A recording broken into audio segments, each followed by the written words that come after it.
दोपहर के 12 बज रहे हैं और मैं जहां पर आया था मोनूपाल व्लॉग्स के घर पे, उनके घर से जा रहा हूं बदलापुर की तरफ। वहां पर है एक शादी रिलेशन में। अब आपको देखेगी उत्तर प्रदेश में गांव की शादियां कैसी होती है।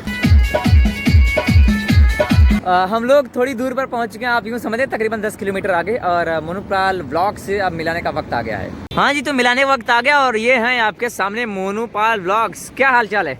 बढ़िया है। और बताइए आप कैसे हो? तो आप लोग कमेंट कर देना। चलो चले। हाँ चलो आगे चलते हैं, बैठो। हाँ जी, तो यही है वो घर जिनके यहाँ हम आए हैं और अब आपको दिखाता हूँ वो जनाब हैं कौन। तो ये वो जनाब हैं जिनके छोटे भाई की आज शादी है और ये काफ़ी इंजॉय कर रहे हैं।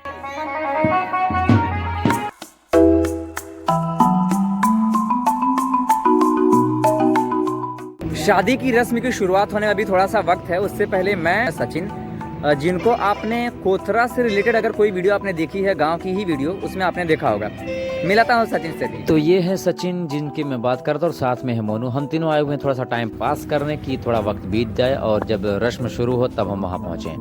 अब यहाँ पर ये दोनों लोग बस थोड़ी मोड़ी फोटोग्राफी कर रहे हैं। ये फोटो सेशन कंप्लीट होने के बाद हम तीनों फिर से निकल दिए घर की तरफ। और मतलब तब तक वक्त हो चुका था कि हमें अंदाज़ा हो गया था कि अब रस्में शायद शुरू हो रही होंगी। तो जैसे घर पहुंचते हैं तो पता चलता है कि भाई द्वार को गोबर से लीपा जा रहा है, जहां पर काफ़ी सारी चीज़ें रस्में मतलब होती हैं। खैर वो सब होने के बाद में जो दूल्हा है उसको नहला करके उसको कपड़े पहनाए जाते हैं और तब तक डीजे भी आ चुका था। उत्तर प्रदेश यानी कि यूपी है। आपने नाम तो कई बार सुना होगा, पर क्या आपको अंदाज़ा है कि यूपी में शादियां कैसे होती हैं? कुछ इस तरीके से होती है। तो सभी रिश्तेदार जो अलग अलग होते हैं उनकी अलग अलग रस्म होती है, अलग अलग रस्में वो निभाते हैं और अलग अलग चीज़ें लेकर के भी आते हैं। तो ऐसा कुछ इंतज़ाम होता है और यहाँ पर लोग डीजे के लिए बहुत ज़्यादा उत्साहित होते हैं। डीजे पर डांस करना और रथ लेकर के जाना, बहुत सारी चीज़ें होती हैं। बस आप देखते चलो और वीडियो अच्छी लगती है तो आप लाइक भी कर सकते हो। बेचारे कुर काजल लगा।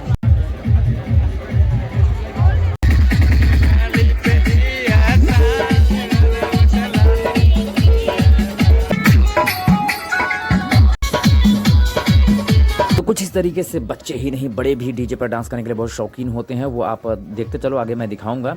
खैर इसके बाद दूल्हे को वहाँ का जो सबसे करीबी मंदिर होता है वहाँ लेकर जाते हैं और कुआं के पास भी लेकर के जाते हैं। तो इसके लिए दूल्हा वहाँ निकल जाता है और उसके बाद मैं और मेरे साथ में एक और भाई, हम दोनों उस कार में निकल जाते हैं उस जगह के लिए जिसमें दूल्हा बैठ करके जाता है बारात लेकर के। खैर इसी गाड़ी में मैं वहाँ पर भी गया जहाँ शादी होने वाली थी। एक चीज़ मुझे नहीं अच्छी लगी, वो ये कि यार कार में जब हम बैठे तो ड्राइवर साहब विदाई वाला गाना सुन रहे थे, शायद उनको ज़्यादा पसंद था। हम भी सुन लो। इस इमोशनल गाने को सुनते सुनते हम पहुंच गए वहां पर जहां पर सारे लोग इकट्ठे हुए थे। तो यहाँ पर जो सीन होने वाला वो ये है कि बच्चे डीजे पर डांस कर रहे थे और एक अंकल जी बीड़ी पीते हुए पहुंच जाते हैं डांस करने के लिए, पर सारे के सारे बच्चे वहां से भाग जाते हैं।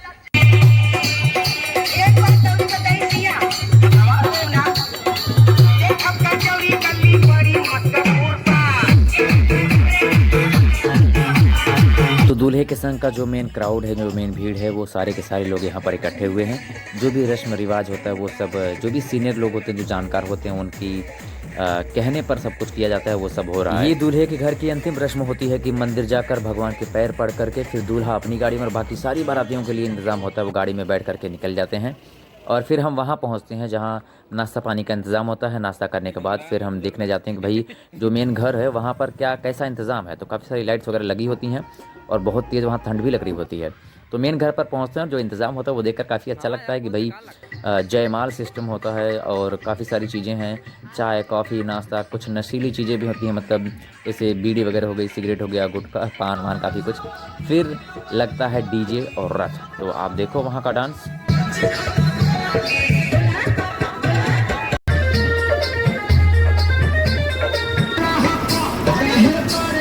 वीडियो को काफ़ी सारे वो लोग देख रहे होंगे जो इस शादी में आए थे। वो बोलेंगे यार इतना बता क्यों रहे? मैं बता बस इसलिए रहा हूँ कि जो बाहर के लोग इस वीडियो को देख रहे हैं उनके लिए। खैर ये सब होने के बाद दूल्हा आता है उनके द्वार पर, उस लड़की के जहाँ शादी होती है। तो द्वार पूजा सबसे पहले होती है। द्वार पूजा के बाद में फिर सब लोग खाना पीना शुरू करते हैं और खाना पीना खाने के बाद में जब शुरू होता है जयमाल। जयमाल में होता कुछ ऐसा है कि लड़की के जितने भाई होते हैं वो सब लोग एक ऊपर से चूनर की छत बना करके अपनी बहन को लेकर के जाते हैं स्टेज के पास, जहाँ पर दूल्हा आता है सीढ़ी पर। वो खुद उस लड़की को हाथ पकड़ करके स्टेज पर चढ़ाता है।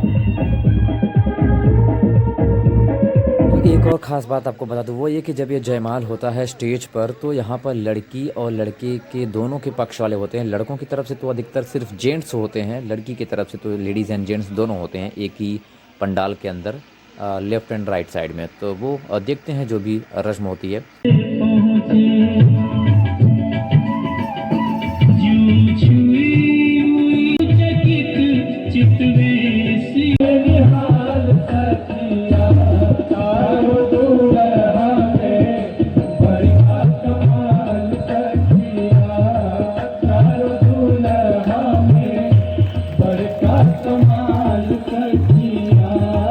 इस जयमाल में मुझे सबसे बेस्ट लगता है वो ये है कि लड़का और लड़की दोनों के पेरेंट्स को, फैमिली को, रिलेटिव्स को स्टेज पर बुलाया जाता है। वो सब यहाँ पर आते हैं, आशीर्वाद देते हैं। दिसंबर का महीना है तो ठंड बहुत तेज है, तो हम वहाँ बैठ गए जहाँ आग थोड़ी जल रही थी। सुबह के 6 बज गए, सोया हुआ था मैं और अभी जस्ट उठा हूँ। अभी हम फिर उधर जा रहे हैं। सोने की ज़रूरत इसलिए पड़ गई कि बहुत तगड़ी ठंड लग रही थी और रहा नहीं जा रहा था, तो कुछ ऑप्शन नहीं था कि जागें कैसे, इसके लिए आकर के सोना पड़ा। हाँ जी, तो अब सुबह हो चुकी है, सन्नाटा हो चुका है। आपने जब रात थी तो रात के पहले भी आपने देखा, रात में भी देखा काफ़ी भीड़ थी। तो होता ऐसा है कि खा पी करके लोग निकल जाते हैं। खैर ये सुबह का वक्त है, बहुत ही कम लोग बचे हैं जहाँ पर शादी वादी हुई है। रात का ये मंडप है वो, और इसके बाद में शादी में आप जानते हैं कि लड़के को काफ़ी सारा सामान वगैरह भी दिया जाता है लड़की की तरफ से जितना हो पाता है। इसके बाद सुबह की रस्म की तैयारी होती है।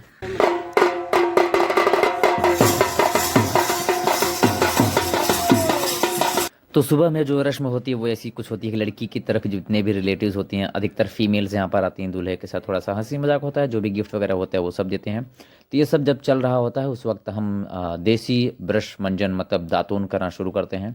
और इसके बाद हम उनके रिलेटिव्स हैं तो थोड़ा सा मोड़ा हल्का फुल्का काम करना शुरू करते हैं। जो कुछ भी सामान लड़की वालों की तरफ से मिला होता है घर का, वो सब हम यहाँ पर गाड़ी के अंदर रख रहे होते हैं।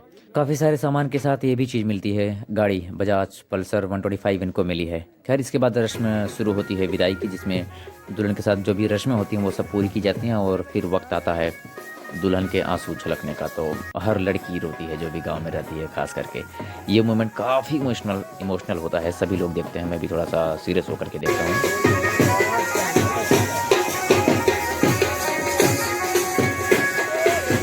ये इमोशनल मोमेंट विदाई वाला रस्म खत्म होने के बाद में फिर गाड़ी निकल जाती है। और फिर ये हैं दूल्हे के बड़े भाई जो वो गाड़ी लेकर निकलते हैं जिनको मिली होती है।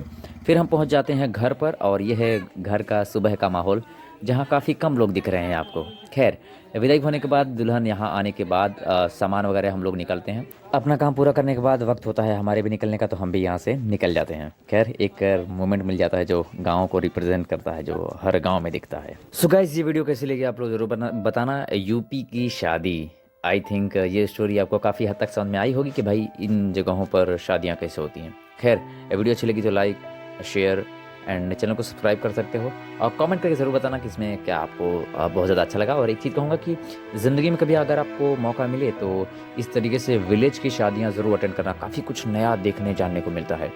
काफ़ी सारी रस्में और रिवाज, जो पुरानी संस्कृति परंपराएं चली आ रही हैं ना, वो सब चीज़ें। Okay, so bye bye, see you.